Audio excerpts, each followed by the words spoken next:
Hi there, welcome to our channel Free Tech. In this video, we will talk about how to get free shipping on Temu. So for this, navigate to Temu app and click on it to open. So once the app is open, refresh your page. As you refresh it, so there we have on the top free shipping and free returns option. So what you can do is simply click on free shipping. So here you can see that free shipping and their standards. Now to get this free shipping, what you can do is there they are offering lightning deals where they are offering free shippings. As you can see, free shipping and price adjustment within 30 days. So you can order things from here to get free shipping. The next, what you can do is go back, and from here we have this option of view section. Click on it and now click on settings on the top right corner.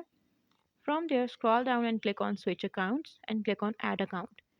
From here, click on continue with Google and add a new Google account from here. So Temu is offering free shipping to their new users. So just create a Gmail and log in with a new account, and then you will get free shipping. So this is it for today's video. I hope you like it. If you have any question, please comment down below and do subscribe to our channel. Thank you for watching. Bye.